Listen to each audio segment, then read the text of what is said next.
Bismillahirrahmanirrahim. Assalamualaikum warahmatullahi wabarakatuh. Di sini saya akan melakukan presentasi yang berjudul Perahu Listrik Bertenaga Surya sebagai salah satu tugas karya tulis ilmiah dasar tenaga listrik.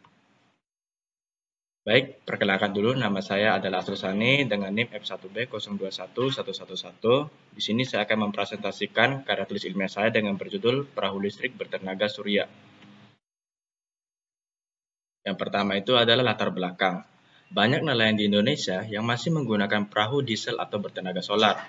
Dan juga, solar adalah bahan bakar yang tidak dapat diperbarui. Maka dari itu, kami memiliki ide kapal bertenaga surya. Meskipun mahal, tetapi tenaga surya mempunyai keunggulan ramah lingkungan. Pembangkit energi jenis surya memanfaatkan sebuah panel surya sebagai sumber pembangkit listriknya. Panel surya sendiri berfungsi untuk menangkap sinar matahari dan mengubahnya menjadi sebuah energi listrik. Selanjutnya adalah rumusan masalah.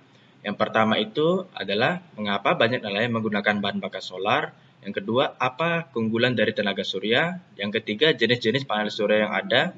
Dan yang keempat adalah kelebihan dan kekurangan dari panel surya.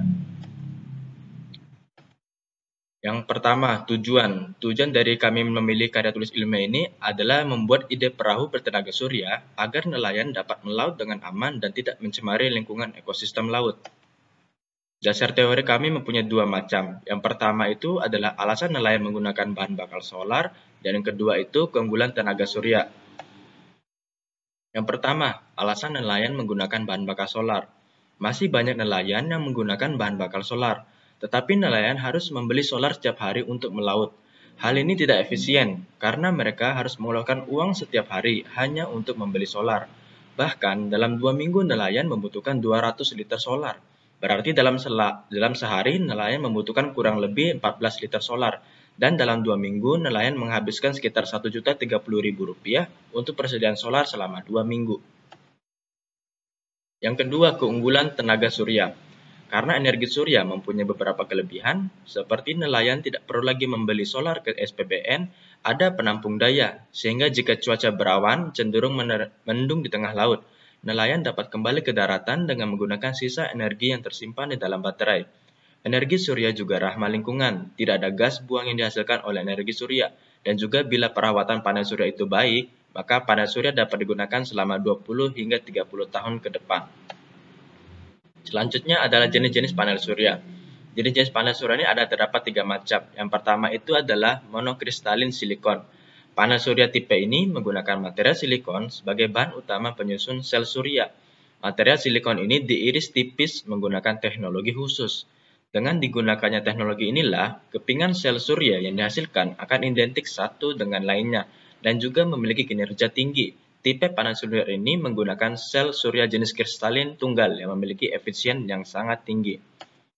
Yang kedua itu adalah polikristalin. Polikristalin ini terbuat dari beberapa batang kristal silikon yang sudah dicairkan. Setelah itu dituangkan dalam cetakan yang berbentuk persegi. Kristal silikon dalam jenis panel surya ini tidak semurni pada sel surya monokristalin. Jadi, sel surya yang dihasilkan tidak identik antara satu dengan yang lainnya. Maka dari itu pun, efisiensinya pun lebih rendah dari monokristalin sebelumnya. Dan yang terakhir itu adalah thin film solar cell. Jenis panel surya yang terakhir ini adalah jenis yang dibuat dengan cara menambahkan sel surya yang tipis ke dalam sebuah lapisan dasar. Karena bentuk dari TFCC ini tipis, jadi panel surya ini sangat ringan dan juga fleksibel. Ketebalan lapisan ini hanya bisa diukur melalui nanometer hingga mikrosentimeter. Yang selanjutnya itu adalah kelebihan dan kekurangan dari panel surya. Yang akan saya bahas pertama itu adalah kelebihan. Kelebihan yang pertama dari panel surya ini adalah tidak akan pernah habis dan ramah lingkungan. Penggunaan energi surya juga dapat mencegah penggunaan bahan bakar fosil menjadi semakin menipis. Ramah lingkungan karena penggunaan energi surya tidak akan menghasilkan emisi karbon seperti BBM. Yang ketiga, hanya membutuhkan sedikit perawatan. Setelah instalasi dan dioptimasi, panel surya dapat menciptakan listrik dengan luasan hanya beberapa milimeter dan tidak memerlukan perawatan yang berarti. Yang keempat, umur dari panel surya ini merupakan investasi jangka panjang. Dan yang terakhir itu adalah sangat cocok untuk daerah tropis seperti Indonesia, yang karena seperti kita ketahui, Indonesia mempunyai 2 musim, yaitu musim panas dan juga musim hujan. Selanjutnya adalah kekurangan. Kekurangan dari panel surya ini terdapat 3 buah. Yang pertama, penyimpanan energi surya mahal. Energi matahari harus segera digunakan atau dapat disimpan dalam baterai besar. Baterai ini yang digunakan dalam sistem tata surya off the grid. Yang kedua, menggunakan banyak ruang. Semakin banyak listrik yang ingin kamu hasilkan, semakin banyak panel surya yang kamu butuhkan. Maka dari itu, mengumpulkan sinar matahari harus sebanyak mungkin. Dan yang terakhir adalah biaya awal untuk membeli tata surya ini cukup tinggi. Ini termasuk pembayaran panel surya, inverter, baterai, kabel, dan juga untuk biaya pemasangan. Umur panel surya ini juga merupakan investasi jangka panjang. Kesimpulan yang dapat kita ambil dari karya tulis ilmiah saya ini, yaitu bahan bakar perahu yang biasanya menggunakan solar, kini dapat diganti dengan bahan bakar tenaga surya yang dimana jauh lebih efisien dan juga sangat ramah lingkungan.